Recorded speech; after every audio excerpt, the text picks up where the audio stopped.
Hello guys, my name is Rowan Smith and I want to welcome you to the Training for Mountaineering podcast. Now this podcast is entirely dedicated to helping you train, prepare and conquer your upcoming mountaineering adventure. Once a week, I'm going to be sharing with you in-depth and evidence-backed information around improving your physical performance on the mountain, reducing your likelihood of pain and injury, nutrition for mountaineers, and even a bit of mental strength development, so you can be empowered in your training to give yourself the very best chance of a safe, enjoyable, and successful mountaineering adventure. So now that you know what you're in for, let's get into today's episode.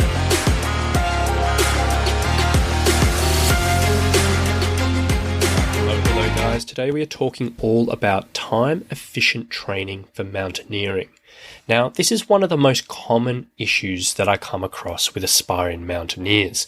Now, they're leading into a big adventure. They've got a big mountain climb in their sights or a technical climb in their sights. They're really excited, but the big issue is they just do not have time to follow a traditional approach for this type of thing. Now, most mountaineers are pretty familiar with the training approach popularized by the guys at Uphill Athlete, who are absolutely amazing at what they do.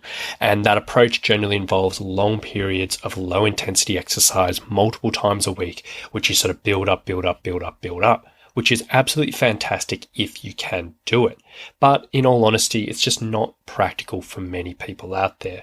We have busy jobs, young families, we get sick, we're constantly traveling, and the idea of committing hours and hours and hours every single week to your training can just seem impossible for many people. It's a sad fact, but it's true.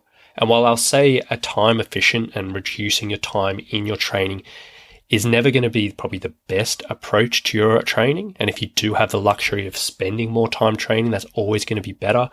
If you are in a situation where you just simply cannot do it, then you need another approach and you need something that's a bit more realistic. And that's what we're going to be talking about today.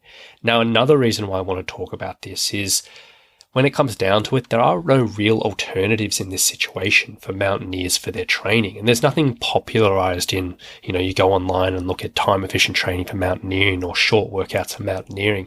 There's nothing that really fills that gap.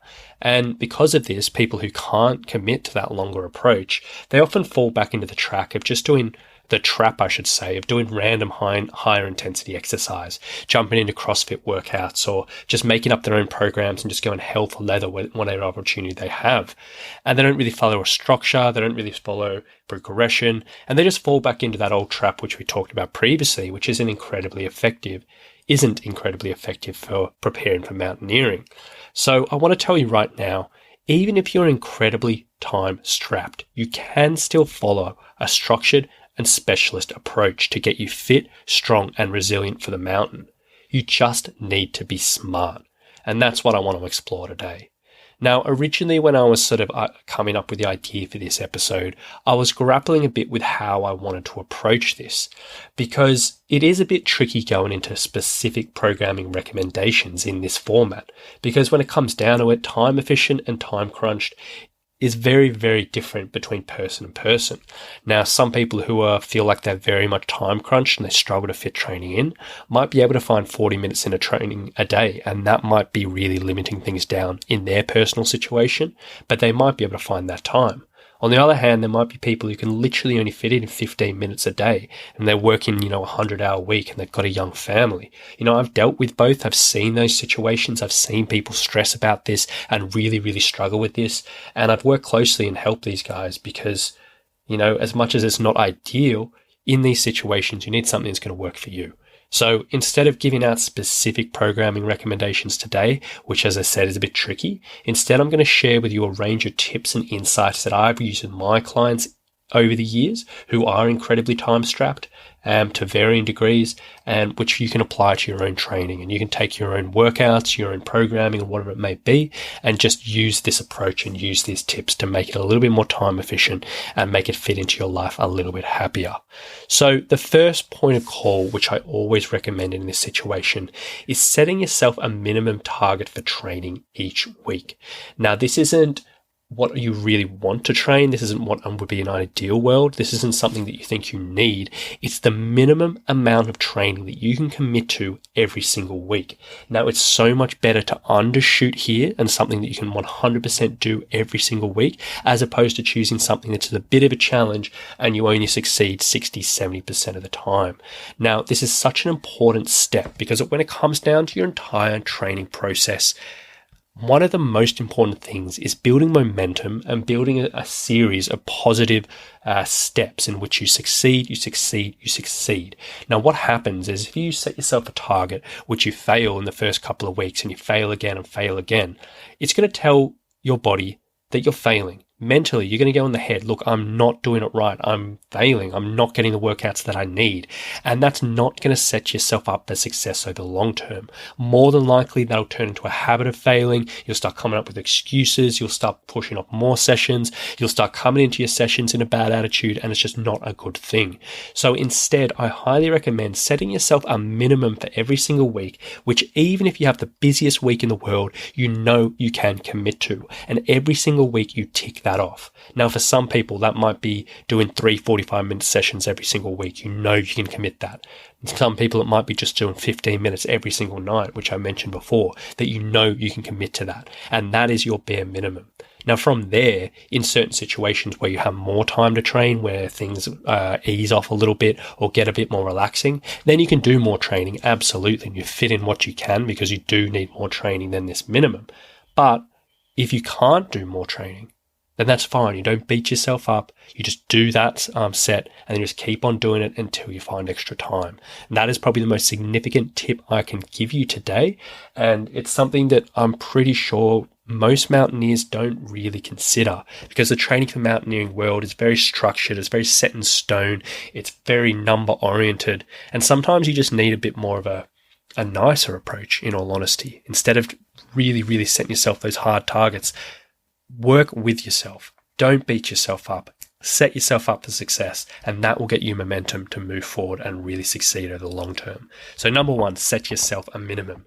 Number 2, building off that, is be realistic with your longer cardio sessions. Now, if you are preparing for a mountaineering adventure, you do need to be including longer cardio somewhere in your training. So that involves maybe you're hiking, maybe you're longer running, maybe you're cycling, maybe it's just load of pack walking around your neighborhood, but something that's going to go for 60 minutes or more, where you can get used to time on your feet, you can get used to moving for those long periods of time, and all the other bits and pieces that comes with that.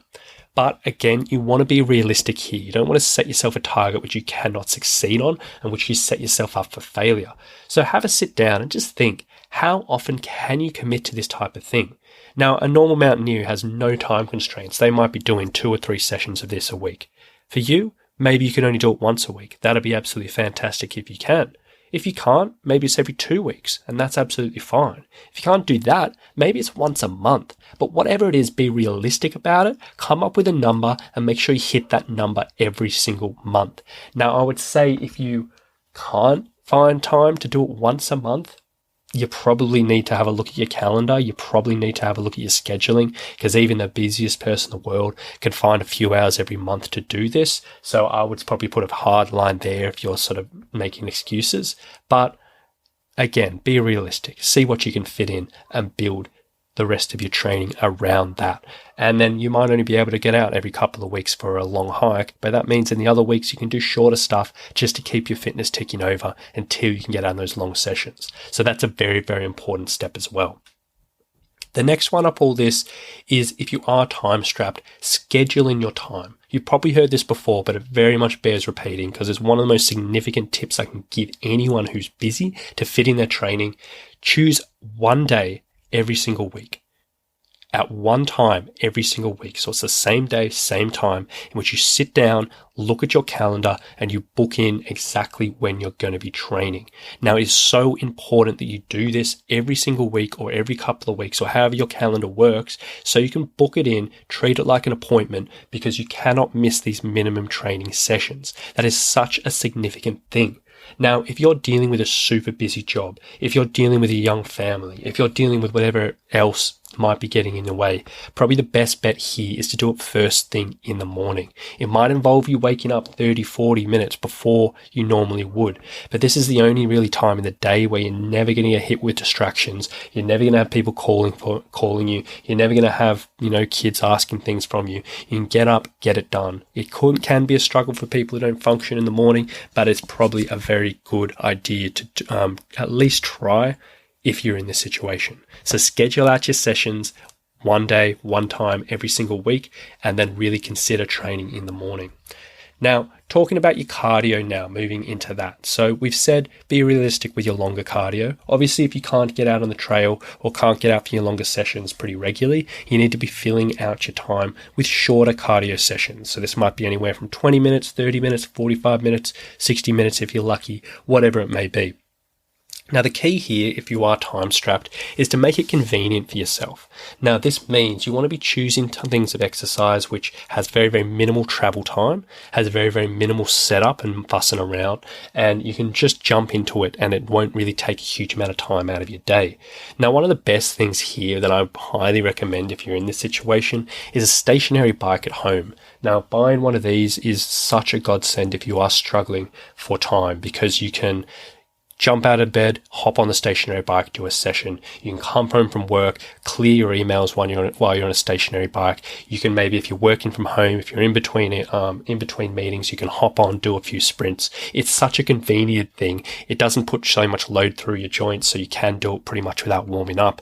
And it's something that I highly, highly recommend. Just getting one, having it at home or have it in the office, such a great investment.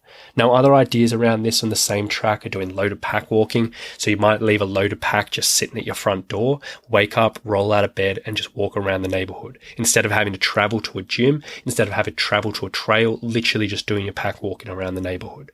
Same thing with a stair session. Like you might do one in your apartment or in your office block if they're super, if they're convenient. You don't have to go far, you don't have to mess around, but you can just bang that out and get it done.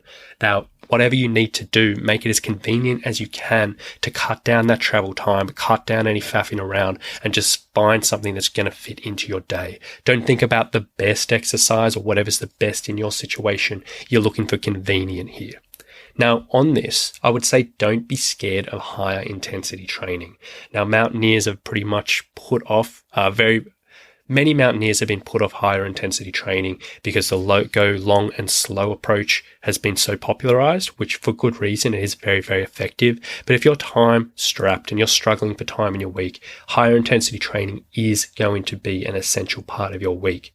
Now, when I say this, I don't mean CrossFit. I don't mean doing random HIIT sessions at your local gym or you find off the internet, but I mean structured, progressive intervals. So you choose an interval structure, whether it's short, sharp intervals like 30 seconds on, 30 seconds off, whether it's longer intervals like aerobic power intervals, which might be 3 minutes on, 90 seconds off, or whether you're doing super long intervals like 8 minutes or 12 minutes or something like that.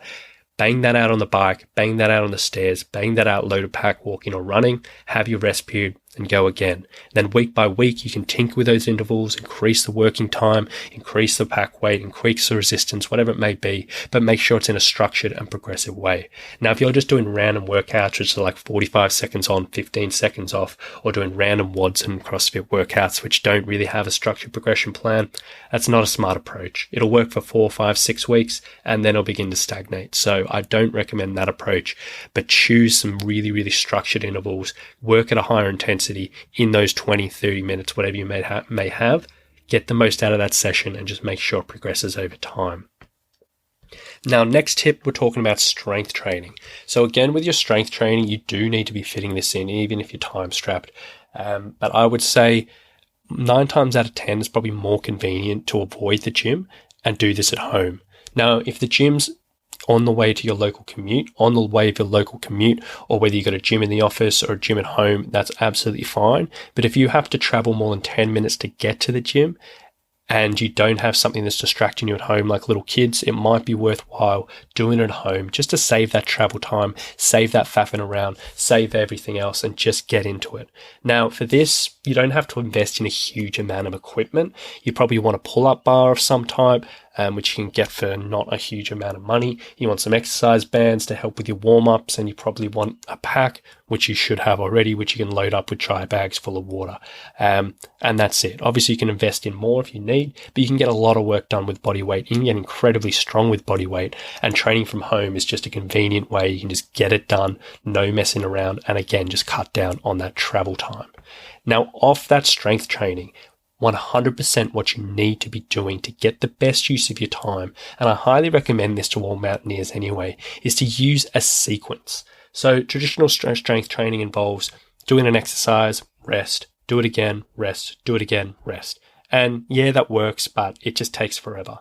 The same thing that many mountaineers are familiar with, in which they'll do one exercise on one part of the body, they'll rest, then they'll do another exercise on another part of the body, they'll rest, then another back to the first one, and just alternate between them. And that's a little bit more effective because you don't quite have to rest as much, but it's still not super time efficient. I highly recommend using a sequence in your training, which is basically ordering out certain exercises in which you can make sure you're getting the rest you need between strength exercises, but also filling up those rest periods with something productive.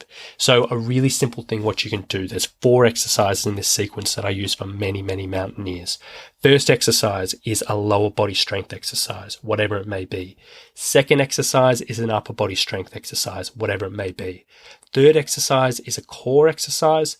Fourth exercise is a mobility exercise. So you basically roll into the first one, do your strength thing. Let's say it's lunges. You do your lunges. As soon as they're done, you go straight into your upper body exercise. As soon as that's done, you go straight into your core one. As soon as that's done, you go straight into your mobility one. Now, the second that is done, you're straight back into your lower body one.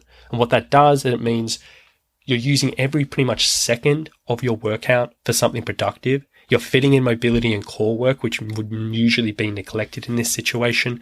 And also you're making sure you still get enough rest in between strength exercises to really get the best strength development. I highly recommend you use a sequence. Any mountaineer listening to this, because it is such a better way of going about your strength exercises. Now, on top of that, we've sort of talked about your longer cardio, your shorter cardio, your strength training. Then around all that, you want to be thinking about what else can you fit into your week. Now, what else can you fit into your working day, into your just daily routine or your weekly routine or whatever it may be, which may contribute to the longer term goal. And this comes into sort of incidental exercise, which is often talked about in the general fitness and general weight loss circles. But in mountaineers, particularly if you're time strapped, it can be very effective. And it simply involves just finding times in the day where you can fit in something positive. So examples that I've used in the past with mountaineers is in meetings. If they're in meetings all day, doing calf raises while they're in meetings. You might look a bit dorky, but calves often get neglected, and that's an easy thing. Won't get you sweaty, but you're still doing something there. Now, at your desk, you could do some mobility work, do like a figure 4 stretch with your glutes. You could do some calf stretching. You could do some abdominal breathing and practice that. There's so many things you can do at your desk which aren't going to take out of your day.